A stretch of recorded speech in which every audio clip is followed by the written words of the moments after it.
talking about, how do you see the impact of the crowd funds and inspiring new business angels? It's been extremely encouraging as an Aussie to come to London and talk to the new category of investor. It's been very, very cool, but I'm interested in kind of how you see it, how you see that impacting what you were just talking about. So for those of us that are not chasing VCs, but we are talking to these guys, how do you see that impacting the growth of the sector? Is that asking me? I guess it is sort of a Mark question, but also to the wider panel, because you did all mention, Maybe I just comment that very quickly now. Sorry, I'm just trying to fog the conversation a little bit. I'm really excited by that possibility, and I think it's going to become more and more important. The Kiva founders, are Schroeder fellows now, because we recognise that they have a great idea, and I think there'll be a lot more like that. But the reason why I think it's particularly important is this. If you look at the financing chain that exists for commercial enterprises, there's a very clear trade-off between risk and reward. So early stage seed capital, very high risk but very high return potential. As you move up the chain, private equity and so on, return might come down a little bit, but at the same time the risk is removed. If you're looking at the financing chain for social enterprises, that link is broken. Right? At the early stage, you have massive risk, but the return potential is not there necessarily for a lot of these organizations. Now, classic venture capital will not fill that gap. Therefore, you need to look at other sources of funding that can fund that missing market, if you like. Now, I think that could be the angel social market, which is developing very rapidly here in Europe in particular. But things like crowdfunding could be part of the solution to filling that gap. And that's one of the key bottlenecks, I think, in why the social enterprise market is not developing as quickly as it could. Actually, those of you who are interested, Danai was the charming founder of Indiegogo, which is kind of the second leading platform. She's in London at the moment because they launched in some new languages and so on. So on Saturday, she will be at this NACU Social Enterprise Conference. So those of you who are interested, she's a very charming speaker, and I'm sure you'll be all excited about it. And especially, it's the Tata Social Enterprise Conference. NACU, N-A-C-U-E. She's a student. Yeah, and I think it's really interesting because she talks a lot about also how you as a social enterprise can create the right incentives to get backers on board. So how do you create a narrative? How do you create right perks because you can't give out equity, so how can you give out perks and these things? I think that's interesting. Two questions. Basically, I was recently in Tanzania researching a social enterprise I want to develop there. And one of the things I found is that a lot of donors are still funding and encouraging business plan competitions. Everyone seems to have mentioned the traditional business plan is dead.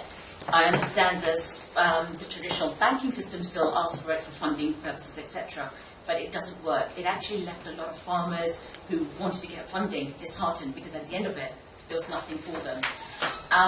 How do you sort of use your collective knowledge and advise the donors that you need to be plowing your money into more effective solutions?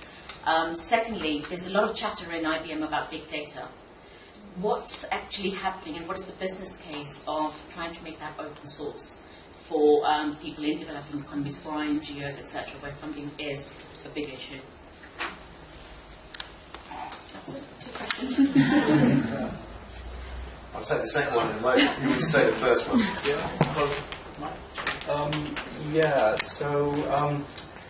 The business plan is definitely a really interesting one. And I mean, putting my solar investor hat on, for example, I mean, we see hundreds of business plans every day, and you're absolutely right there. I've never seen any that ever actually got realised. I mean, the business plan is obviously almost the day it's written, and that's true.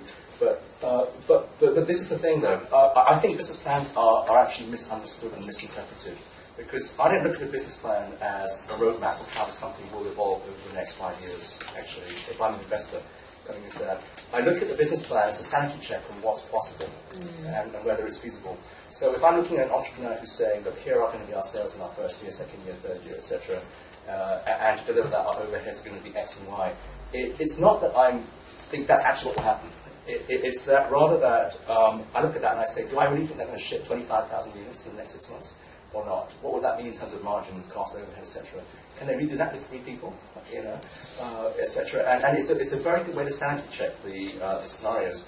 But we don't. So I think invest in education. And I think investors are coming more and more into this. It's not, don't give me a business plan because that's what you will achieve. It's give me a business plan so I can sanity check it, and that's the spirit which I think they should be offered and discussed. So I don't think we can do away with it, but I don't think no one seriously thinks, particularly for the base of the pyramid, that is going to be how it's going to be for the next 5 years, because we all know it isn't. Big data. So the World Bank has had a big initiative on open data. It's been running a few years, and now you can download an app on your iPhone and you can access huge amount. I've got the full suite of World Bank apps here. I can download poverty stats on almost any country in the world. Amazing amount of detail. That's the structured set of data, and you can say that different institutions, private sector, public sector, third sector, can all share data to increase this big pot of data everyone's got access to. The really interesting set for me is the unstructured data that comes from the crowd.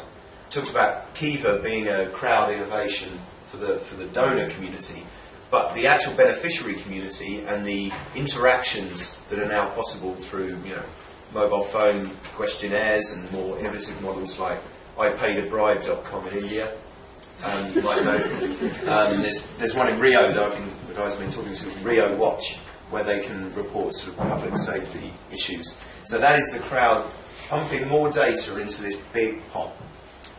You asked what was the business model. Well, I think the business model for organisations like IBM is making sense of that, because even though I've got all this information and access to it, being able to make more informed and timely decisions, whether I'm acting as a corporate leader looking to invest in these countries, or if I'm a donor looking at where my donor funds can best go. It wasn't so much about the business model, it's what's the business model to make it open source. I was working on a project M-Pharma type project in Tanzania, and what we found was that we were developing and creating data that was relatively free for farmers, etc., but we were also selling it to the likes of Tigo and Vodacom, etc., and they were making a lot of money out of it. So it's on one hand, there is a business case of making it open source and easily accessible to people at the bottom of the pyramid, but on the other case, the big organizations who should be providing this information for free aren't. And so, there's a lot of talk about getting all this information from IBM, and I just wanted to find out what the business case may be to make it open source. Is anyone looking at that, or is that?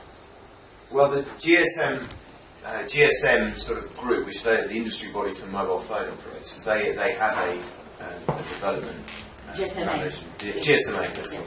So they are in little pockets of projects around the world. They're making the data fully open to see what business models can be built on. Not really. Not really. I was working on the GSMA partly funded project, and we found, because they were working with Tigo was buying this data and then selling it off. And they were making a lot of profit from text messages, which is quite high in developing countries. So is that GSMA the core organisation or the foundation? Because the foundation is... Oh, okay.